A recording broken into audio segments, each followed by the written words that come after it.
Está no ar ao vivo mais um programa Nossa Cidade, hoje com um assunto muito especial, que é mensagem subliminar. É um assunto que com certeza interessa a todos. Quem está ao meu lado e vai responder as perguntas é o Flávio Calazans, que é doutor em Ciências da Comunicação e também autor do livro Propaganda Subliminar Multimídia. Tudo bom, Flávio? Tudo bem, obrigado pelo convite. Obrigada, nós é que agradecemos, Flávio. Explica pra gente um pouco o que é mensagem subliminar e se nós vivemos num ambiente subliminar. Subliminares são mensagens abaixo do nosso limite de percepção. Elas são enviadas pela mídia com o objetivo de vender produtos, vender ideias. Isso acaba criando mesmo um ambiente onde tudo acaba tendo subliminares. Os impressos, o som, o vídeo, o áudio. Ou seja, difícil uma coisa, uma mídia, um meio de comunicação hoje que não seja possível colocar essas técnicas. Nós vivemos numa sociedade saturada de informações, né? A mídia consegue realmente entrar na cabeça das pessoas? Consegue. A prova disso são os anúncios que a gente vê que fazem as pessoas comprarem produtos, irem ao cinema, terem hábitos de consumo, votarem nas eleições. Ou seja, todos nós somos de um jeito ou de outro, mais ou menos, influenciados. Ninguém sai totalmente imune, a menos que não se exponha à mídia, o que é impossível no mundo de hoje. Com certeza. De que forma, Flávio, essas mensagens invadem o cérebro humano? De que forma? Elas podem entrar basicamente por visão e audição. Então, em sons, nós estamos falando em 36 Hz agora, na velocidade de 36 Hz. Qualquer som que esteja abaixo disso, muito abaixo, na faixa de 16 Hz, por exemplo, não é ouvido conscientemente, mas ele vai afetar o cérebro. Por exemplo, na época do nazismo, Hitler usava batidas de tambores numa velocidade de 72 por minuto, que lembra o batimento cardíaco de uma mãe amamentando. Então, quando a gente ouve isso, a gente se lembra da proteção, do carinho, da alimentação, de todo aquele bem-estar da figura da mãe. No momento que você põe isso dentro de uma companhia de seguros, você vai ter a sensação de que aquele seguro é protetor, que ele é bom, ou de um carro, ou de um banco, como já foi usado em bancos e em carros aqui no Brasil. Certo. Seria mais ou menos... E qualquer pessoa consegue identificar uma mensagem subliminar ou acaba sendo muito difícil? Seria necessário um treinamento e ter uns equipamentos. Por exemplo, no vídeo, a televisão agora está rodando essas imagens em 32 por segundo, que são os frames. Seria preciso gravar o programa, ou o anúncio, ou o que fosse, e depois colocar no pause, no quadro a quadro. Então seria necessário ter o equipamento e saber aonde procurar. Por isso que é muito difícil a gente encontrar esse material tão fácil. E tem tantos enganos rolando por aí, que a gente vê muita coisa que não tem nada a ver, gente viajando em cima disso. Isso, você disse que a pessoa precisa ter um embasamento, né? Sim.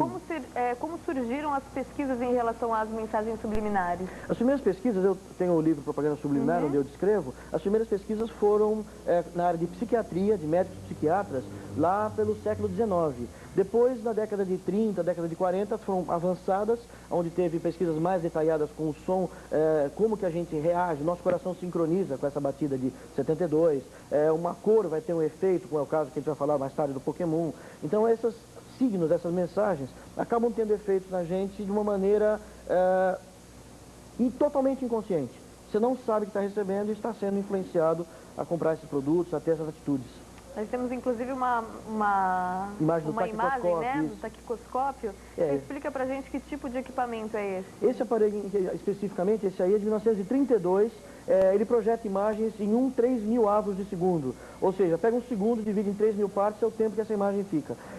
Isso era feito em testes com pessoas mostrando as imagens, por exemplo, uma caveira, e medindo se a pessoa ia ter aumento do batimento cardíaco, se ela ia ter sudorese, suor na pele, eletricidade da pele. Então isso provava que uma imagem numa velocidade absurdamente alta, muito veloz, causava reações físicas, reações biológicas.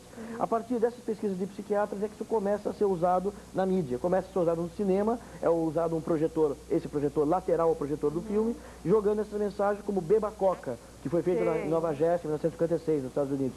E isso aumentou em quase 60% as vendas de Coca-Cola nos intervalos dos filmes. Naquela época tinha intervalo no cinema. Do cinema, em 1972, ela passa a ser usada na televisão e depois disso ela começa a ser usada hoje na internet. Programas como 3D Studio, Animator, Flash, o próprio JavaScript, HTML, todos têm o comando delay, atraso. Você pode mudar a vírgula do delay, se souber a programação, e colocar uma imagem em um frame, em uma velocidade de 3000, 3000 não chegaria nos nossos monitores de computador, mas 30 de segundo, 20 de segundo, 24. E isso vai causar reação porque a pessoa não viu a imagem, a menos que ela tivesse salvo o programa inteiro e feito essa decupagem, essa parada quadro a quadro, e causa predisposição a gostar do produto, ou do político, ou do que for colocado nessa mensagem. E muito melhor do que explicar por palavras, é melhor explicar vendo as imagens, né? A gente tem algumas imagens, pode colocar a primeira, por favor? Que é em relação ao George Bush. Pode explicar pra gente o que representa essa propaganda? Ali são 3 telas da televisão. A primeira é o Gore, que era o candidato contra o Bush, onde ele fala que tem um plano de distribuição de remédios. Aí tem uma tela toda preta, onde fala o plano de prescrição dos remédios é feito por burocratas, e depois do burocratas aparece em um frame, 1/30 de segundo, a palavra ratos.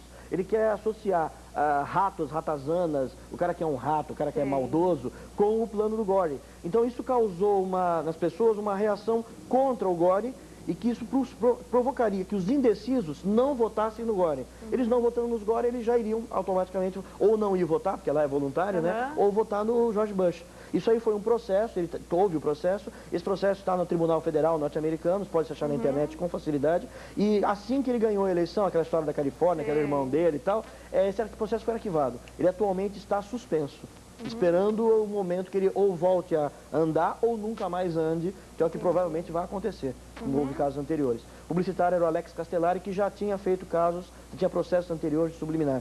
Quer dizer, não foi a primeira vez que esse cara, esse produtor de vídeo, fez um vídeo subliminar. desse tipo. E no seu livro você fala sobre os 2 lados do cérebro humano, que cada um capta sensações diferentes, né? Qual é o lado do cérebro, qual é a parte que capta as mensagens subliminares? As visuais seriam para o hemisfério direito, o cérebro direito, que é o cérebro mais emocional, mais impulsivo. Então, normalmente, isso vai funcionar, os subliminares, com produtos baratos ou com coisas simples. Você não consegue vender um apartamento, um computador com subliminares. Você vai conseguir vender um chiclete, um refrigerante, uma coisa mais baratinha, mais de impulso. Você passa numa vitrine e fala, eu vou levar esse chocolate, vou levar esse refrigerante. Quer dizer, ele funciona para o cérebro direito por causa dessas questões emotivas, emocionais. Já o cérebro esquerdo é racional, então dificilmente ele seria capturado por esse tipo de artifício.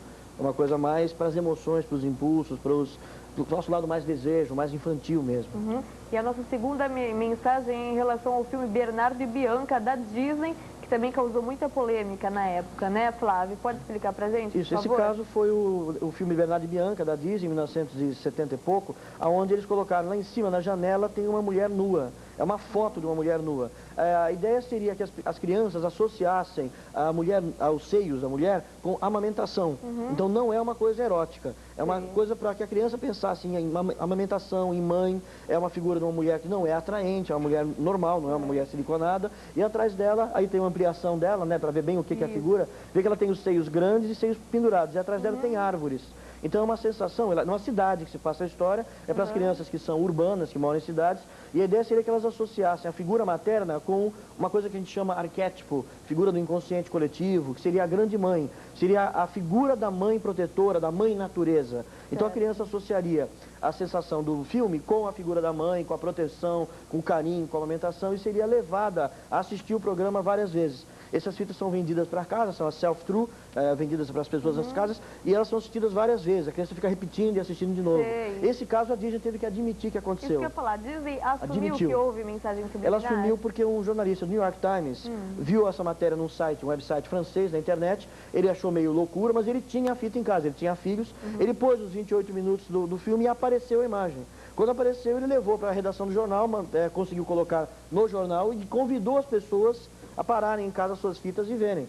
Então todo mundo começou a ver que tinha, começaram a chover cartas, e-mails. A Disney no começo negou, disse que não tinha nada ali, não tinha mulher nenhuma, que era uma mancha numa janela. Como foi muito divulgado e as pessoas começaram a confirmar, ela teve que recolher as milhões de fitas. Atualmente essa fita não tem essas cenas. Se você pegar em DVD ou em VHS, não vai ter a cena. Esses segundos foram tirados, né?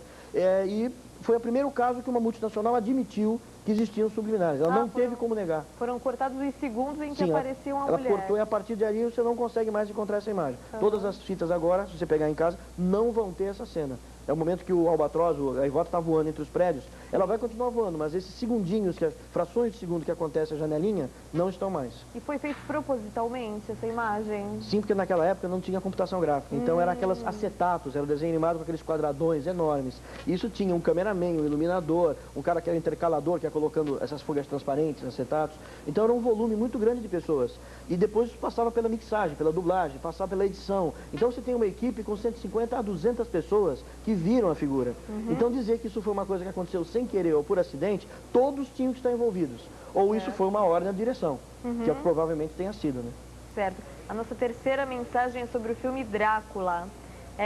Esse aí tem bastante coisa para explicar também, esse é meio complicadinho. É que o cinema usa o modelo do Star System, que é o sistema de estrelas. Então ele vende pra gente o conceito de que aquele ator é uma figura forte, uma figura bonita, e a gente se envolve. Aí tem o Drácula transformado em lobisomem, é uma cena muito rápida, ele está no jardim tendo uma relação sexual com uma moça, e a outra moça chega e vê. Aí ele está transformado em lobisomem, né? Ele olha para ela e fala, don't see me, não me veja. Quando ele fala não me veja, cai um relâmpago, que meio ofusca a gente que assistindo o filme, e em seguida aparece a cena dele sem a maquiagem, que é o Gary Oldman, que é essa cena. É o mesmo lobisomem no mesmo lugar, na mesma posição, só que aquele é o rosto do ator Gary Oldman, que ele estava sendo vendido como um símbolo sexual.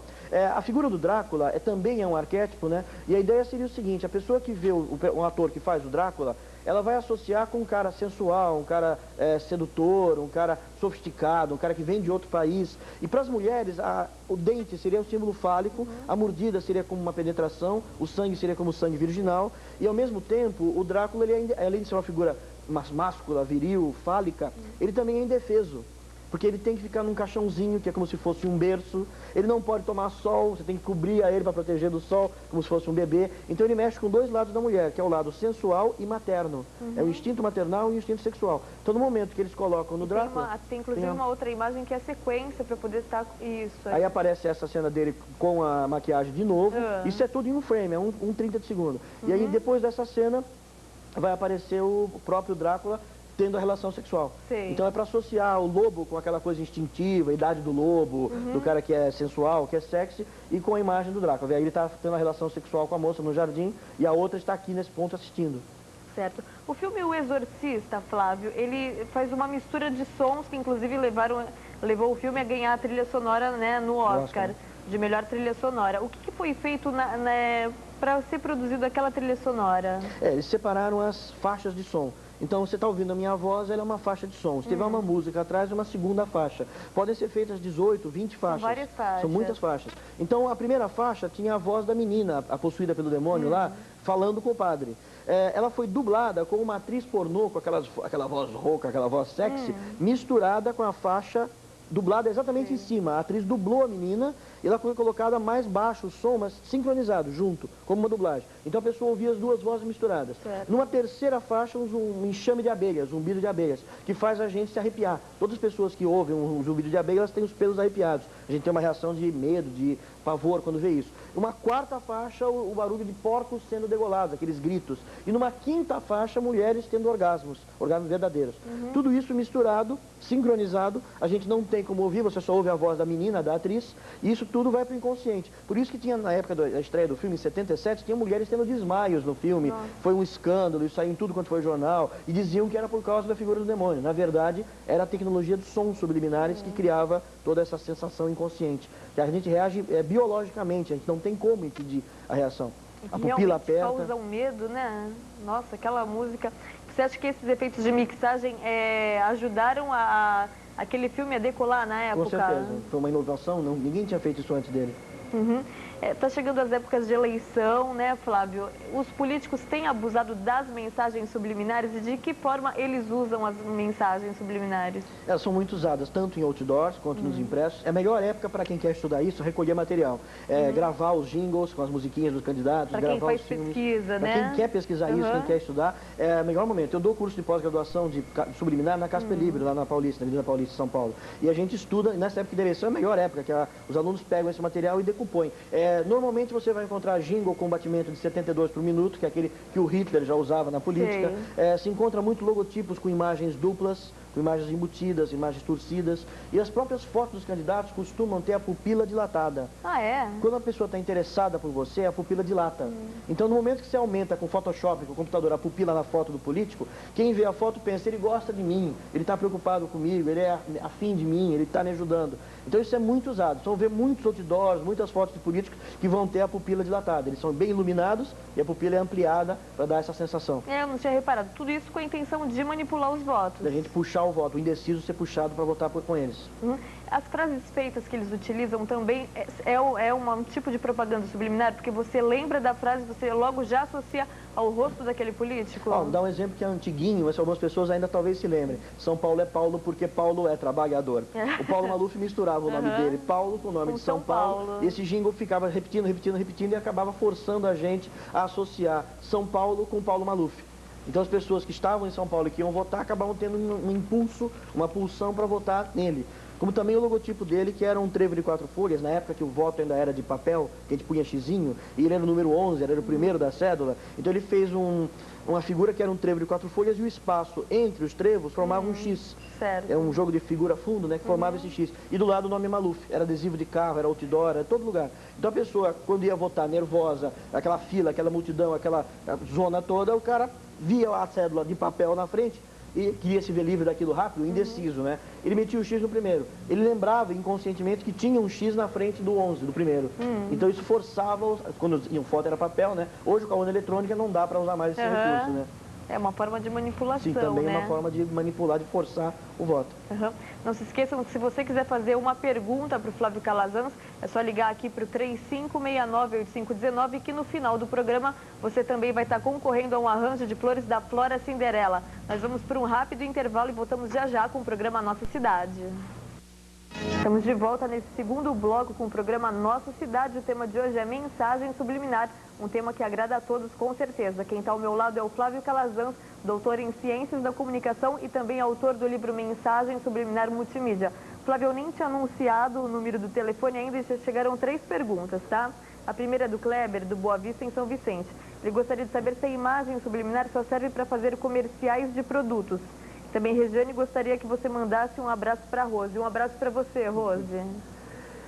Não, a técnica subliminar começou, essa tecnologia toda, com psiquiatras, com médicos. Então ela era usada para terapia. Até hoje ela é usada para curar fobias, medo de escuro, medo de barata, oncofagia, comer unha, roer unha, obesidade. Então ela tem uso terapêutico também. E também existe o uso para aprendizagem. Então ele é usado para ensinar idiomas, para ensinar qualquer coisa que seja decoreba. Não dá para ensinar a raciocinar com subliminar, mas dá para ensinar, por exemplo, história, geografia ou alguma coisa que seja só assimilação de informação. Aqueles cursos de inglês dormindo tem a ver com isso. É tecnologia de som subliminar. Tem a ver? Aprenda dormindo. Aprenda dormindo. É apoio, ele não é sozinho. Se o cara disser, você leva a fita para casa e aprende inglês sozinho, isso não existe. Aí é golpe. Então, agora, se for um curso, funciona porque você fez o curso e de noite você repete sem perceber a lição inteirinha. Então, de tanto repetir a lição, porque na noite fica repetindo 3, 4, 5 vezes a pronúncia daquele vocabulário, daquelas palavras, daquelas frases. Você acaba decorando inconscientemente. Quer dizer, existe para o ensino, existe para a terapia, não é só para produtos. É que o produto é onde ele é mais usado e é mais escandaloso. Porque é questão antiética, é questão até jurídica, é questão de se é certo ou errado invadir a cabeça das pessoas. E quem vai buscar uma terapia, quem rói unha ou quem está engordando e vai procurar esses filmes, essas terapias, decidiu escolher isso. Foi porque quis. Já quando você está assistindo televisão e isso entra em você, aí você não escolheu. É a questão do livre-arbítrio, da liberdade de escolha. Você foi forçado a pegar. Entendi. Nós temos mais perguntas, mas vamos à próxima mensagem para você estar explicando para a gente um pouco mais de mensagem subliminar. Essa aí, o que quer dizer? É um quadro antigo do Arcimboldo, é o efeito Arcimboldo, chama-se Flora. É uma moça que gostava, uma senhora que gostava muito de flores e ele pintou-a com flores. Então o rosto dela é todo formado por pequenas flores. Tem um lírio no nariz, uma rosa no lábio, uma espécie de uma florzinha branca no olho. E toda a pele dela é feita por pétalas de folhas cor de pele. Então quem olha para esse quadro, isso ficava em cima de uma lareira na sala de visita dela, no palácio dela, dava a sensação de uma maciez de pele, do frescor da pele, do perfume. Ou seja, eu batizei isso iconeso, ícone, imagem, exo dentro. Imagens dentro de imagens que criam a sensação na gente. Isso é muito usado em política também. A figura seguinte seria o show de Truman. É um exemplo de como essa mesma técnica é usada na publicidade. Quando você vê o filme Show de Truman com o Jim Carrey, esse cartaz ficava nos cinemas, se você olhar de perto o cartaz, vê que está todo quebradinho a cara dele, são centenas de cenas do filme, com o próprio Jim Carrey nas situações engraçadas do filme, formando o rosto do Jim Carrey. Quer dizer, a mesma técnica de antes, computador. Quer dizer que esses quadradinhos, na verdade, são cenas do filme. Quer dizer, você tem a sensação de que ele escorregou na casca de banana, que ele está pulando, que sei lá o quê. Isso te dá vontade de assistir o filme. Você passa a ver o rosto e fala, é aquele ator. Isso vai para o seu inconsciente, a mensagem, como o da Flora, de maciez, de flores, de perfume, vai nesse que vai ser engraçado. Você vê o Jim Carrey e fala, vai ser engraçado. Você não sabe por que você acha isso. Porque a mensagem foi para o inconsciente, das milhões de ceninhas do filme. Inclusive tem a ver com o nome do filme, né? Que é o Show da Vida. Então ele mostra vários flashes da vida dele. Mostra a infância, a adolescência e tal, toda a sequência do filme ali. Outra pergunta do Antônio Carlos do Campo Grande, em Santos. Ele pergunta, gostaria de saber se existem mensagens subliminares tentando influenciar o povo com mensagens demoníacas ou satânicas. Não, isso aí tem a ver com uma outra pergunta, senão isso nunca existiu. Na década de 70, isso é bom falar porque tem muita confusão na internet e tem muita gente se aproveitando dessa confusão. É verdade. Na década de 70, os grupos de rock queriam vender mais disco. Então eles colocaram nos discos de vinil essas frases ao contrário. O disco de vinil, imagina uma escadinha e você joga uma bola de tênis. Ela bate na parte de cima dos degraus. Ela não bate desse lado do degrau, só de cima. O Diamante, que fazia a leitura do disco de vinil, que era o disco antigo, antes do CD, ele passava só na parte de cima. No momento que você gira o disco ao contrário, ele vai bater nas quinas. Ali tem o som mesmo, a frase do demônio. Mas ela nem foi reproduzida da primeira vez, porque a agulha não bateu lá. Quando você vira ao contrário, você vai batendo e vai criando abrasão, vai gastando o seu disco. Isso está justamente na faixa de maior sucesso. Então, de tanto você tocar ao contrário aquilo para ouvir a frase do diabo, você acaba estragando o seu disco. E você é obrigado a comprar outro disco. Então, isso chama golpe de marketing. E eles próprios, os grupos de rock, Black Sabbath, Iron Maiden, da década de 70, acabam gostando, jogavam. Né? Não, eles tinham na capa demônio. Eles não precisavam esconder porque eles estavam declaradamente falando do demônio. Aquele outro lá mordeu o morcego no palco. Quer dizer, isso era muito comum. Eles não estavam escondendo. Então, os subliminares são escondidos, eles não são declarados. Tudo isso está declarado nos discos, então não é escondido. Então isso é um grande engano. Essa coisa que eles chamam de backward masking, que é mensagem que volta para trás, tudo isso vem desses discos de vinil. No Brasil, Premeditando Breck, uma série de outros grupos fizeram isso. Coloca na internet, Calazans mais música ao contrário, mais música do Satã. Tem vários artigos meus desmistificando, esclarecendo, mostrando o absurdo que são esses grupos, essas seitas religiosas, que ficam falando isso e pedindo dinheiro de você. Então, muito cuidado com essa gente, que é pessoal que tem que ser enquadrado. E não dá espaço para você pensar, acreditar que isso é verdade. E essas bandas acabam gostando disso que falam. Na verdade, elas fazem apologia a esse tipo de coisa mesmo, abertamente, né? Eles andam de preto, usam aquelas roupas com símbolos. E as capas têm os demônios. Para eles é um super marketing, você está falando esse tipo de coisa. Eles jogavam boate, eles faziam essas sons e jogavam boate. Eles mesmos jogavam. Para poder criar esse disse-me-disse, você estragar o disco e comprar outro. Dobrava a venda dos discos. E o pessoal religioso, que os pais não deixavam comprar, os adolescentes, que aqui na minha casa não entra disco de demônio. O moleque chegava e dizia, estou estudando o subliminar. E aí os pais deixavam comprar os discos. Quer dizer, foi uma jogada muito esperta dessas bandas. Lógico que não foram eles, é o pessoal de marketing que teve a... Eles são só músicos, essa ideia, né? Claro. O golpe do marketing. Isso, o Rodrigo do Boqueirão em Santos. Gostaria de saber se você tem alguma opinião sobre backward masking. Que era isso que eu estava comentando, que você estava comentando, que é a música ao contrário. Então, Rodrigo, cuidado, vê na internet os artigos Calazans, que aí mais subliminar, que aí você vai ver uns trabalhos que são mais fundamentados, com mais pesquisa histórica, que eu não estou pedindo dinheiro para você para ler meus artigos. Você não tem que pagar para entrar no meu site. Você entra gratuitamente pela internet. E falando em bandas de rock, a nossa próxima ilustração tem a ver com a capa da banda Ratos de Porão. O Ratos de Porão é um grupo daqui do Brasil. Essa capa foi feita pelo Marcati, que é do bairro do Bexiga. E se você olhar bem entre a roupa do moço que está amarrado ali, anarcofobia, medo do anarquismo, né? Tem um negócio quente de anarquismo, vai queimar ele está com a boca costurada, está assustado. A roupa dele, olha para a perna. Aqueles quadradinhos são suásticas. Olha entre os quadradinhos, você vê que formam suásticas. Ele está querendo dizer que o cara é um nazista. E a gravata dele, se você olhar bem de perto, chega perto da televisão agora e olha bem para a gravata. Você tem um monte de logotipos do McDonald's. Então ele está dizendo que ele é capitalista, que ele é McDonald's. Então essa mensagem fica colocada na capa do CD, e vocês podem comprar pela internet, comprar nas lojas, e examinar que tem mesmo as mensagens. Eles estão dizendo pra gente que o personagem ali seria um capitalista, por causa do McDonald's, e um cara de direita, um nazista, por causa das suásticas. Então um exemplo de uma capa de disco feita aqui no Brasil, que usa essas técnicas. Essa acaba nem sendo tão subliminar, né? Uma pessoa que até consegue associar, né, tudo isso que aconteceu a essas explicações, né, Flávio? Depois que a gente explica, fica fácil. Mas fica mais fácil, se você olhar, são só os quadradinhos no terno dele, e você pensa, é um quebra-cabeça, é um padrão de e a tecido. gravata do McDonald's eu também não tinha reparado. Porque são muitos logotipos grudadinhos. Se você pensar, se você olhar com calma, você parece logotipo do McDonald's. São logotipos repetidos. Quer dizer, é uma técnica que a gente chama de retícula. São repetições da imagem, formando um espaço, que a pessoa fica na dúvida, será que é, será que não é? Não, eu é que devo estar me imaginando coisa. Você até pode olhar, não, parece uma suástica, mas eu é que estou louco, não pode ser isso. Então é assim que eles acabam ganhando a gente pensando que isso não pode estar acontecendo. Isso, tem mais uma pergunta aqui, Mauro do Boa Vista, em São Vicente. Se existe alguma mensagem na embalagem do cigarro Marlboro? Mauro, tem um pesquisador canadense, o Wilson Brian Kay, que explica essa embalagem do Marlboro. Ele entrevistou os designers, teríamos que ter embalagem aqui para explicar, mas haveria um formato entre o B e o L de um pênis, haveriam 2 nádegas em cima no vermelho e haveria naquele disco que tem 2 cavalinhos. Repara que um cavalo tem uma coroa e o outro não. Isso pela heráldica, que é o estudo dos brasões, dos signos, não poderia ser. Os 2 tinham que ter coroa ou nenhum ter. E os 2 são cavalos fortes, são garanhões. Então são 2 machos. E embaixo tem uma frase do Júlio César. Veni, vidi, vinci. Cheguei, vi e venci. Júlio César era um imperador romano que era homossexual. Então o Wilson Brian Kay, isso não é uma pesquisa minha. É que tem umas entrevistas na internet e o pessoal atribui a mim essa pesquisa. Não é minha, é do canadense.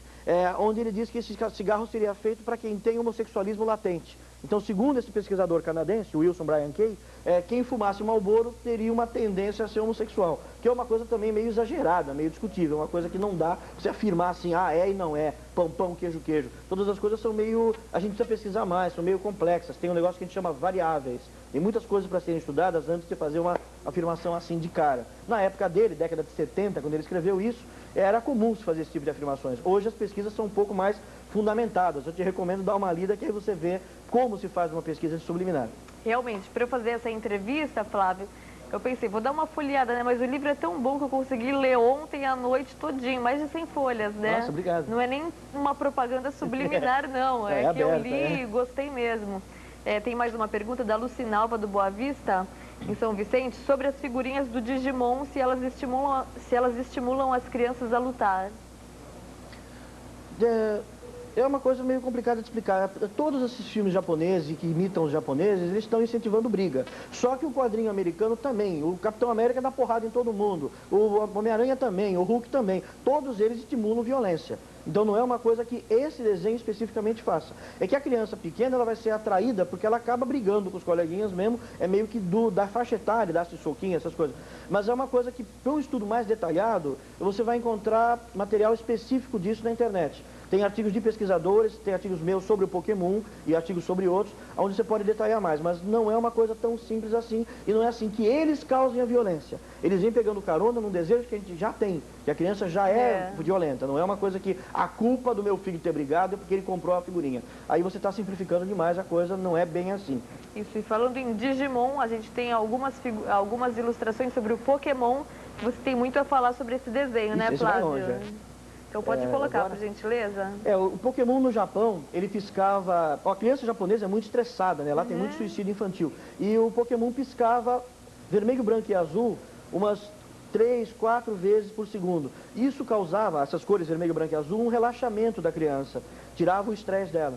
Aí na véspera do Natal, em 1996, eles puseram o Pokémon para piscar umas 18 vezes, quase 20 por segundo. Esse pisca rápido de vermelho, branco e azul, o vermelho é uma cor que aumenta o batimento cardíaco, que aumenta a pressão arterial. O azul é o contrário, ela relaxa. E o branco neutraliza, dá um 0 nas sensações. Esses efeitos é o que a gente chama, que é a teoria que eu estou desenvolvendo, que é a biomediologia, que é a teoria de como a mídia influencia biologicamente. Isso acabou causando que a glândula pineal soltasse um produto chamado melatonina, um produto químico, que vai causar a síntese, é meio complicada a história, causa a síntese da serotonina, que vai quebrar as cadeias de alcaloides, ou seja, vai tornar o sangue mais leve, mais aguado. E como você aumentou o batimento cardíaco e causou o sangue ficar mais leve, os capilares, são as veias fininhas que a gente vê no olho bem claramente, elas explodem. Então, para evitar que a criança tenha um derrame cerebral, o próprio cérebro se desliga e ele cria uma epilepsia artificial. Tem uma convulsão, como se fosse um ataque epilético. Nessa semana, 12.950 crianças faltaram às aulas em Tóquio e 700 ficaram internadas com uma doença nova que foi batizada pelo Dr. Tomabeshi de Tóquio, epilepsia televisiva. Durante a apresentação do desenho. Enquanto assistiam o desenho, eles começaram a babar, caíram no chão se estrebuchando, os pais agarraram as crianças, começaram a levar para os hospitais, as ambulâncias vinham para buscar uma num bairro e acabavam pegando 4, 5 no caminho, que vinham os telefonemas. Então, eles empilhavam as crianças nas ambulâncias. Quer dizer, foi um absurdo. E mais tarde, no Jornal Nacional de Tóquio, o Teleb Tóquio, eles repetiram a cena, dizendo, ó, esse desenho quando estava passando as crianças tiveram ataque. Na hora que eles passaram o desenho de novo, donas de casa, adolescentes, adultos, principalmente obesos e sedentários, que estavam assistindo, tiveram um ataque epilético também. Então isso confirmou que tinha sido o desenho. A partir disso houve pesquisa, eu também escrevi sobre isso, e aí eu desenvolvi essa biomediologia, essa teoria sobre isso, que é como que as técnicas subliminares podem chegar a causar uma lesão cerebral.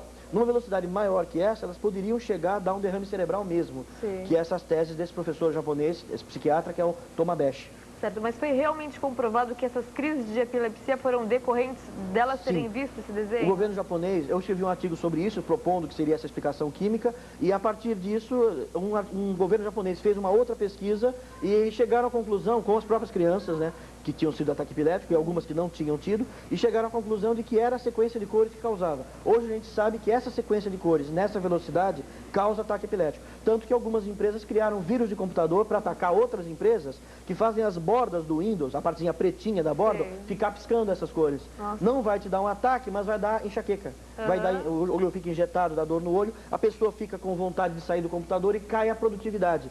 Isso é usado como sabotagem entre empresas, depois que descobriu que essa sequência de cores causava isso. Quer dizer, uma coisa que acabou crescendo e virando até uma arma de guerra, a técnica das cores do Pokémon. Certo. Flávio, a Coca-Cola é o exemplo mais tradicional do bom uso do método subliminar nas propagandas? Bom seria tecnicamente correto, porque eticamente não é bom, né? Eticamente não, é. Sim, eles foram os primeiros a usar em 56, essa história do piscando no sistema Beba Coca para aumentar as vendas, Coca-Cola era o refrigerante. E quando elas colocam nos bares, tem o nome elas patrocinam as placas, tem o nome do bar e tem os dois logotipos do lado, você olha tanto para aquele logotipo que você acaba esquecendo que ele está ali. É o que você comentou no começo, que seria o subliminar do ambiente, o ambiental. De tanto você vê a placa da Coca, ela faz parte da paisagem, você não liga mais para ela. Isso vai acabar te influenciando a ter vontade de tomar Coca. Por isso que a Coca-Cola acaba vendendo cada vez mais, cada vez mais. Fora ela patrocinar um monte de filmes, um monte de eventos, onde sempre está o nome Coca-Cola, o logotipo Coca-Cola. E no caso do McDonald's também, as pessoas vão no McDonald's, elas sabem que aquele lanche engorda, que não sacia um apetite, que aquele lanche pesa depois, e elas acabam sempre retornando ao McDonald's, né? E que emprego de técnica subliminar é colocada, nem que seja no símbolo do McDonald's? A primeira coisa é que os filmes deles têm o logotipo subliminar. Sempre pelos cantos aparece o logotipo, tem um metal que corre o logotipo, sempre tem uma reflexo, alguma coisa. Dentro da própria loja, o vermelho, que a gente comentou antes do Pokémon, aumenta o batimento cardíaco, aumenta a pressão arterial, ele te acelera. E o laranja, porque aquele amarelo, gema de ovo do M, não é amarelo, é alaranjado. Esse laranja naquela frequência, porque as cores são frequências, né? Meio complicado isso, mas essa frequência do laranja, ele aumenta o suco gástrico, aumenta o estômago. Então ele força a pessoa a ter fome. Então você entra na fila do McDonald's, você está pensando em comer só uma batata frita, uma coisa, você acaba pedindo mais coisas, porque vai te dando fome enquanto você está na fila, pelo efeito que as cores estão tendo. Então a programação visual, a arquitetura do McDonald's usa essas cores com esse objetivo. Como o vermelho acelera o batimento cardíaco, quando você senta para comer, você está acelerado. Por isso que eles chamam fast food, comida rápida. Você vai engolir o negócio rápido, vai sair rápido dali, para poder outra pessoa sentar. Então é um processo de vamos acelerar. Aí você engole a comida mal mastigada e aí vai ter todos aqueles problemas, tem até filmes sobre isso, está na moda falar disso. Vai ter, né, um longa-metragem a respeito disso? Tem de um americano, tem um monte de trabalhos falando sobre isso, como faz mal o McDonald's e como a gente acaba comendo porque a gente é influenciado inconscientemente, subliminarmente para isso. É verdade. Nós vamos para um rápido intervalo e voltamos daqui a pouquinho para o terceiro bloco para falar sobre mensagem subliminar na nossa cidade. Estamos de volta com o programa Nossa Cidade, hoje sobre um tema super legal e interessante, que é a mensagem subliminar. Quem está ao meu lado é o Flávio Calazans, que é doutor em Ciências da Comunicação e também autor do livro Mensagem Subliminar Multimídia. Flávio, tem como processar, se você se sentir lesado com uma propaganda subliminar, tem como você entrar com algum processo? Existe o artigo 22 do Código de Ética dos Publicitários, então você pode representar no CONAR, que é o Conselho de Autorregulamentação, para que haja um processo contra a empresa que fez isso, ou a emissora que veiculou isso. E também existe o artigo 36 do Código de Defesa do Consumidor. Mas é bom prestar atenção numa coisa, se você faz uma denúncia louca, uma denúncia falsa, isso chama denunciação caluniosa. E durante 8 anos você pode tomar um processo. Então muito cuidado antes de fazer a denúncia. É bom você consultar pessoas, se informar bastante antes de assinar alguma coisa denunciando alguém. Porque durante 8 anos as empresas que você denunciou, depois de acabar o processo, podem processar você. E vão acontecer perícias, vão ter engenheiros de som, engenheiros de áudio, psiquiatras, que vão analisar o filme e vão ver se tem mesmo. No Brasil nós temos casos como a MTV, os Cigarros Free e mais um ou dois casos que estão tramitando, já estão em Brasília, onde um promotor, Guilherme Fernandes Neto, está desenvolvendo esse trabalho. Ele tem um livro sobre isso, que é Defesa do Consumidor, e o material dele é bem interessante porque é a visão jurídica do que está acontecendo, de como o Brasil vai desenvolver leis, como já existe na França, na Europa, como já existe nos Estados Unidos, como já existe em outros países. Então, sim, cuidado, é uma coisa séria, mas também é perigoso você se arriscar a denunciar sem ter certeza. Certo. Então é legal ver bem o que você está fazendo antes. Para isso que a gente tem os cursos, tem o livro, tem o material, onde a pessoa pode se informar mais para ter certeza de que não é uma viagem, que não é uma coisa... a respeito, Sim, isso de volta para trás não existe em lugar nenhum. Se você inventar que isso existe, daqui a 8 anos alguém te processa de volta. E aí é pior, porque aí você vai em cana. Porque aí entra o primeiro processo, entra o segundo, entra o terceiro, o cara está em cana. Ele só é primário uma vez, né? É verdade. Nós temos mais uma imagem também, que é de um quadro de 1533, não é isso? Isso. São Vicente foi fundado em 32 e em 33 o Hans Holbein, o jovem, pintou esse quadro lá na Holanda. Chamou os embaixadores, repara que tem 2 embaixadores, um padre e um embaixador, um sacerdote, né, protestante, e embaixo ele pintou, ele era católico, né, e ele era obrigado a fazer esse quadro porque ele precisava de dinheiro. E aí embaixo tem uma figura, vê que tem um borrão no chão, entre as marcas do tapete, na verdade é uma caveira. Então isso ficava no salão de entrada, as pessoas entravam pela porta que ficava à direita daquele padre. Sim. Quando a pessoa entrava, entre um passo e outro, em 1533, entre um passo e outro ele via uma caveira de relance. Entrava pelo olho e ia para o inconsciente. Aí ele associava o protestantismo, o luteranismo, que era da época, né, à morte. Quer dizer, era um católico fazendo, ele foi obrigado a fazer o quadro que ele precisava de dinheiro, né? Fazendo uma propaganda subliminar, uma mensagem subliminar dizendo, esses caras são ricos, são importantes, mas eles também vão morrer. Certo. Quer dizer, ele está dando uma crítica contra os caras que tinham contratado a ele. É a mais antiga mensagem subliminar que a gente conhece dentro de pintura, de arte. E o merchandising, Flávio, é um tipo de mensagem subliminar? Ele cria uma mensagem subliminar? Que a gente tem visto muito merchandising em filmes e principalmente em novelas brasileiras, né? Depende do tipo. As novelas do Brasil, elas têm 4 tipos de merchandising. Desses 4, só um é subliminar. Que é quando ele mostra o produto pela metade, ele mostra a embalagem do produto pela metade, mostra sempre muito rápido. Se a imagem ficar na tela mais de 3 segundos, ela não é mais subliminar. Ela não vai ter efeito. E ela tem que estar incompleta, ela tem que estar pela metade. E ela tem que estar meio coberta pela mão de alguém, e alguém tem que estar falando e se mexendo enquanto está a figura. Se isso não estiver nessa estrutura, ele não vai ser subliminar. Ou seja, a gente fala, tem o pessoal falando umas coisas aí meio absurdas, que todo merchandising é subliminar. Não é. Dos 4 tipos, aquele que a pessoa fala e diz, compre o produto tal, não sei o que, e fala o nome do produto, isso não é nada de subliminar. Não é. Ele está fazendo um anúncio mesmo. É explícito. Agora a questão seria, pela legislação da televisão, você tem o break, o espaço comercial. Nesse espaço você pode fazer anúncio. No momento que você põe um anúncio dentro do seu material editorial, dentro do próprio programa, isso estaria rompendo a Anatel, a lei de telecomunicações, porque estaria indo além dos 15 minutos. Isso é uma discussão que está acontecendo em Brasília. Será que o merchandising está indo de acordo ou está burlando a lei?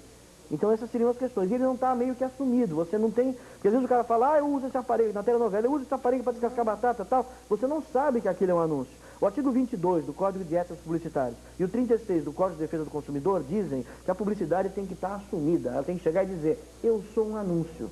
Se não está correndo que é um anúncio embaixo ou sei lá onde, que nos Estados Unidos tem a tarjinha. Isto é um anúncio. Se a pessoa não foi avisada que é um anúncio, ela pensa que aquele ator gosta daquilo. Que aquilo é espontâneo. Certo. E ela vai acabar tendo vontade de comprar um produto. Porque então isso está burlando. Artista, Sim, ela vai gostar eu gosto do artista. Ele compra aquilo, então eu também vou comprar. E existem bons exemplos de merchandising, né? Por exemplo, no caso do marinheiro Popeye, que acho que foi um dos primeiros apresentados na TV, ele comia o espinafre e isso incentivou as crianças a comerem espinafre para ficar fortes também. Na década de 30, eles tiveram em Crystal City uma super safra de espinafre, era espinafre enlatado. Tanto você vê, aparece na mão dele sempre uma lata, ele nunca come espinafre comprado na feira. É sempre uma latinha e tem um rótulo. Essa empresa, essa firma existe até hoje e lá em Crystal City, no Texas, ela tem uma estátua do Popeye. Porque o Popeye salvou a cidade que plantava espinafre. Eles tiveram essa super safra, ninguém comia espinafre, eles enlataram tudo aquilo e criaram essa marca, década de 30, e aí começou a sair no desenho animado, eles pagaram o Seeger, que era o desenhista, né, para colocar no desenho animado, aí foi criado o personagem Popeye para isso, porque os personagens eram o Dundu. O Dudu, aquele gordão que come hambúrguer, era namorado da Olivia Palito, da magrinha. Certo, e aí criaram o Popeye, ele acaba tomando a Olivia do Dudu, o Dudu vira um coadjuvante depois com o tempo, e o espinafre acaba pagando os desenhos animados muito mais caro do que o próprio Seeger ganhava, Seeger era desenhista, e esse caso foi o primeiro caso assim marcante de subliminares para crianças. Tem os casos de Hollywood de vender cervejas, de vender carros, de vender sei lá o que dentro dos filmes. Mas assim, década de 30, o primeiro caso documentado seria mesmo o Popeye. E caso semelhante aconteceu também na novela Pai e Herói, né, que alavancou o consumo do milho. Isso, o Brasil teve uma super safra de milho verde e puseram um personagem que era um velhinho que começa a ter relações sexuais com a velhinha dele, depois com a vizinha, depois com a sobrinha da vizinha, só que está acontecendo. E aí descobrem, que depois de 3, 4 capítulos, que ele estava comendo milho verde. Então milho verde era amendoim do cara, era o afrodisíaco dele. Isso foi um jeito de fazer aumentar as vendas. Também tem um lado positivo dessas técnicas. Foi feito para educar as pessoas a colocar CEP. Ninguém punha CEP nas cartas, punha só o nome da rua, a cidade e jogava no correio. Fizeram um merchandising onde uma carta extraviava, merchandising social, né, que uma carta extraviava porque estava sem CEP.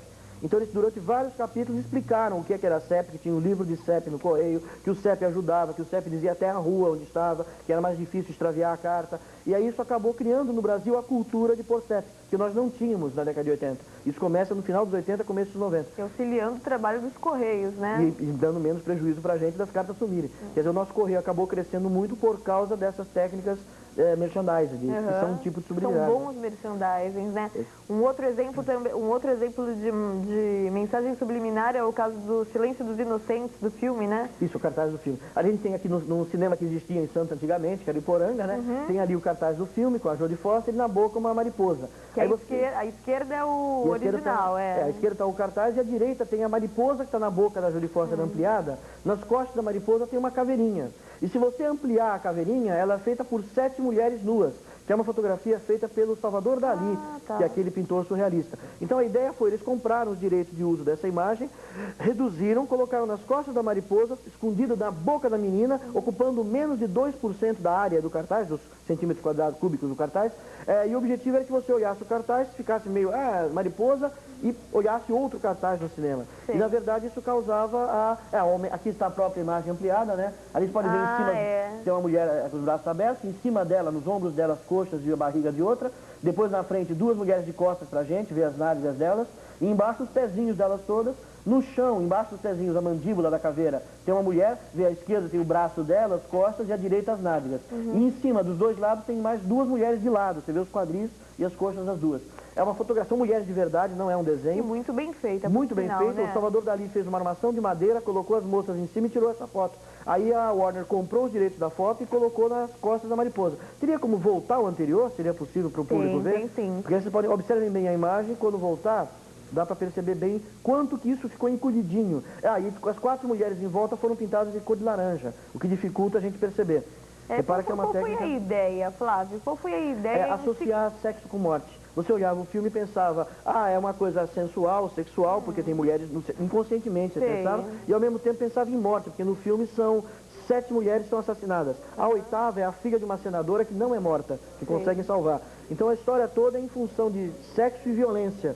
E quem vai assistir esses filmes, que é filme de detetive, de violência, de serial killer, ali dá pra ver a caveira embaixo, repara que em cima está a mariposa de onde ela foi tirada, e do lado está o cartaz. Repara o tamanho da mariposa, o tamanho da caveira proporcional dentro da mariposa, é minúsculo, é menor que o olho da Jodie Foster. Repara dentro lá do nariz da Jodie Foster, embaixo a caveirinha, não dá pra ver.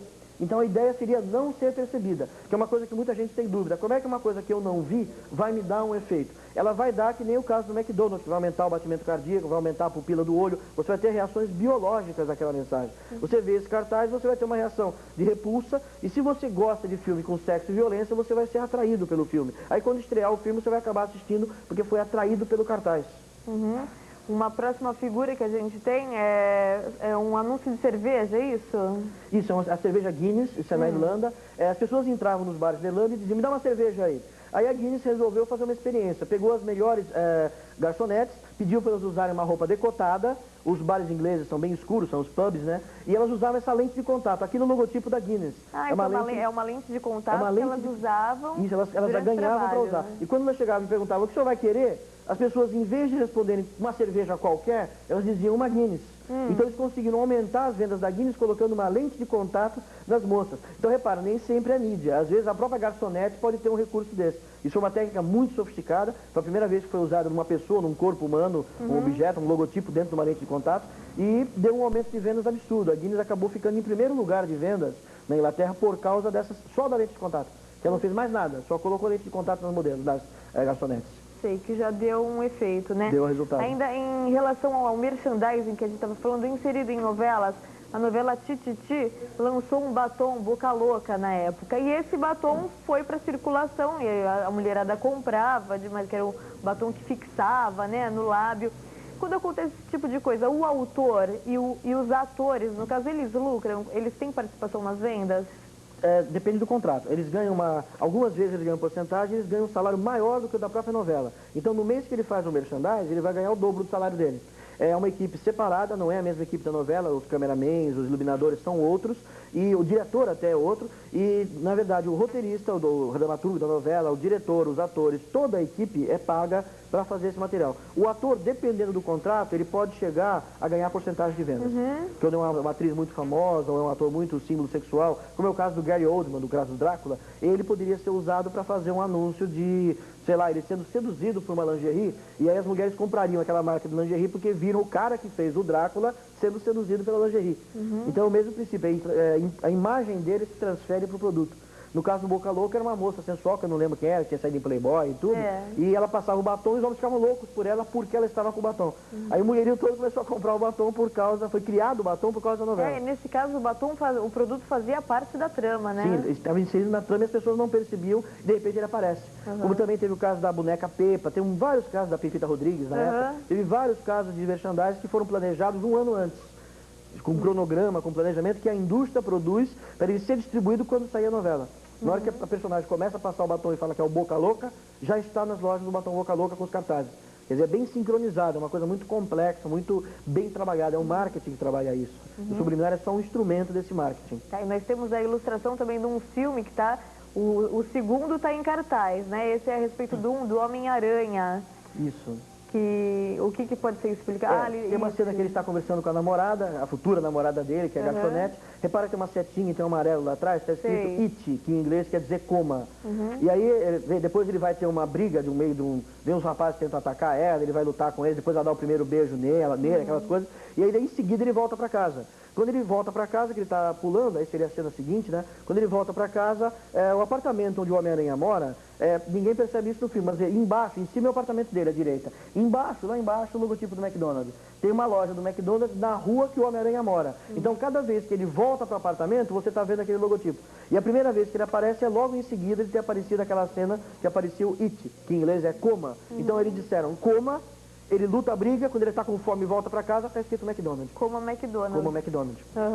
A história em quadrinho é uma ferramenta subliminar? Também, porque quando a gente está lendo uma história em quadrinho, a gente olha para os balões, que são os textos, né? E embaixo você não presta muita atenção nas figuras. Ali podem ser colocados produtos, são colocados produtos. Podem ser colocados produtos, podem ser colocados símbolos religiosos, ideologias políticas, até candidatos. Quer dizer, qualquer coisa pode ser colocada no quadrinho, porque ela tem essa brincadeira de foco, que você olha para um lugar e não olha para o outro. Uma das coisas importantes do subliminar é isso, ele está onde você não olha. Ele vai estar numa diagonal, ele vai estar num canto, ele vai estar num lugar onde você não está prestando atenção. E o boato? O boato acaba sendo uma arma subliminar? Porque nunca alguém sabe a origem do boato, nem quem começou o boato, só que, na verdade, aquilo pode estar expressando os ideais de um pessoal, né, de uma comunidade, de uma população. É uma arma subliminar? Sim, a gente pode ver. Na internet você encontra um monte de boatos. As pessoas têm medo da mídia, têm medo dos produtos, têm medo do demônio. Se você começa a falar que tem demônios dentro da mídia, as pessoas vão ficar com medo disso e vão acabar comprando. É muito usado em guerra, na época de guerra, nós estamos numa época de guerra, né? Essas técnicas de boato. Você pesquisa o que as pessoas têm medo. Elas têm medo de assalto, elas têm medo que tenha uma enchente, têm medo do apagão. E aí você vai jogar boatos que vão dizer, por causa do candidato fulano é que teve um apagão, por causa de Beltrano é que teve a enchente. Então você joga um boato e esse boato vai criar uma reação em cadeia, onde todo mundo, e quem conta um ponto, aumenta um ponto. Então vai aumentando o boato, vai ficando mais complexo, todo mundo vai passando adiante e acaba gerando um grande mal-estar, usando as nossas pulsões inconscientes. É uma técnica de guerra psicológica. Uma coisa que quem quiser procurar, agora não vai achar porque não estamos em guerra e está tudo travado. Os sites disso estão travados. O governo americano trava isso. Psy-Ops, operações psicológicas. É a parte de guerra psicológica onde se usam as técnicas subliminares. Se puser na internet isso, agora não porque está em guerra, mas quando acabarem essas guerras do George Bush, você vai encontrar muita coisa sobre subliminar feito por psiquiatras do exército, seja do exército americano, do europeu ou até mesmo do Oriente Médio. Quer dizer, não é uma coisa tão simplesinha não. A parte do boato já começa a ser a parte negra, bem negra, dessas tecnologias subliminares. E para finalizar, Flávio, que o nosso tempo é curto, mas deu para explicar bastante coisa, né? Ótimo. Então, agora nessa época de eleições, como fazer para a gente identificar um mau candidato? Existe alguma técnica? Os que usam imperativos, verbos no imperativo, vote, os que tentam assustar a gente, os que manipulam o nosso medo, que eles falam, vai vir a guerra, vai vir o medo, vai vir a violência, fulano vai fazer aquilo, vai roubar sua poupança. Então esse tipo, lembra que o Collor falava, o outro vai roubar a poupança de vocês, o outro vai fazer não sei o quê. Quer dizer, quando você tenta assustar, você está manipulando os instintos baixos da gente. Instintos que a gente vem da glândula suprarrenal, epifremina, que seria o medo, que seria a tendência à violência, a tendência à agressividade. Então os maus políticos seriam os que usariam essas técnicas com cores, com logotipos ou com jingles, com as musiquinhas, tentando forçar a gente a votar neles, com medo do outro. Então não é para você só votar no cara, tenha medo dos outros e vote na gente. Cabe ao eleitor fazer uma análise de quem são essas pessoas, né? Por favor, sorteie aqui um desses cupons. Oi. Quem ganhou? É a Regiane. Não, Regiane é você. Kleber. Em cima, o Kleber. Kleber ganhou o arranjo de flores da floricultura Flora Cinderela, tá bom, Kleber? Flávio, você quer deixar algum recado para as pessoas? Eu quero convidar todos que tiverem acesso à internet. O meu site é www.calazans.ppg.br. Se vocês só colocar mensagem subliminar, vão vir muitos sites que não tem nada a ver, sites feitos por adolescentes, sites que não tem fundamento nenhum. O meu site, que é um site de pesquisa, que vem das pesquisas desse livro, que vem dos meus trabalhos da universidade, é o Calazans, que é o meu nome, ppg.galinha.br.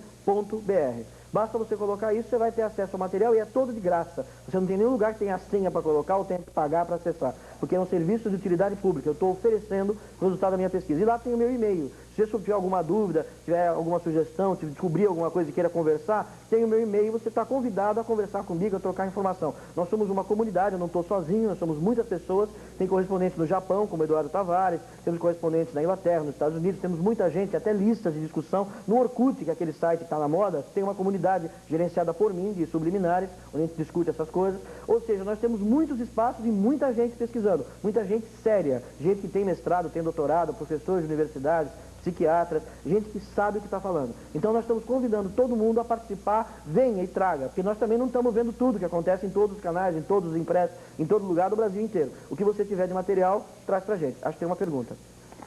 Deixa eu ver se tem alguma pergunta. Será que tem tempo? O Paulo, se tem algum livro, explique com mais profundidade o assunto. Tem, o Propaganda Subliminar Multimídia, o livro que eu escrevi, que é a minha dissertação de mestrado na USP. Eu fiz o mestrado, o doutorado e a livre docência, que é o pós-doutorado, sobre esse tema. É da editora Assumos. Você pode comprar na internet, o meu site tem um link para as livrarias que vendem. Livraria Cultura, Siciliano, o site Submarino, um monte de sites vendem esse livro. É um livro que teve uma avaliação dentro da USP, ele teve nota 10 de 3 doutores da USP. Depois eu fiz o doutorado com 5 doutores que também deram 10. Então é um trabalho que é uma pesquisa que eu levo em congresso, eu represento o Brasil em pesquisas pelo mundo. É um trabalho que é sério. Decora a capa do livro, esse quadradinho colorido, editora Assumos. Mas basta você pôr Propaganda Subliminar Multimídia, ele já está na 6ª edição, quer dizer, é um livro que teve um sucesso, que está crescendo. E aqui você encontra uma fórmula para calcular o que é subliminar e o que não é. E você encontra uma tabelinha onde tem cada órgão sensorial e como são as técnicas subliminares e onde elas estão. Então, com essa tabela, se você tiver na dúvida, será que isso é, será que isso não é, tem as formulinhas para calcular quando é e quando não é, e tem essa tabelinha para trabalhar junto com as fórmulas. Quer dizer, um livro que explica detalhadamente o que é, o que não é e por que não é subliminar. E também tem o meu site, tem esse material do site onde eu escrevo, onde tem os artigos atuais, mais recentes. Que acontece uma coisa hoje, não dá tempo de colocar no livro, ele está no site. Na próxima edição ele vai estar no livro. Então, acho que seria por aí. Que inclusive o livro foi o tema do nosso programa de hoje, né? Isso. Flávio, eu agradeço demais a sua participação. As pessoas já estavam pedindo há muito tempo esse tema no programa, mas como é uma mensagem, como é um tema um pouco complexo, a gente demorou um pouco, mas está aí o Flávio que esclareceu para todo mundo sobre mensagem subliminar. Obrigada. Legal, eu que agradeço a oportunidade. Muito obrigado, é um prazer falar com os nossos telespectadores. Obrigada mais uma vez. Eu tenho a agradecer também a Floricultura Flora Cinderela, que é quem nos cedeu o arranjo de flores, também a Gigi Coifer, a Fabiana Modas e a artista plástica Rosa Maria Bruno. Eu te aguardo na próxima quinta-feira, às 9 horas da noite, com mais um programa Nossa Cidade. Até lá!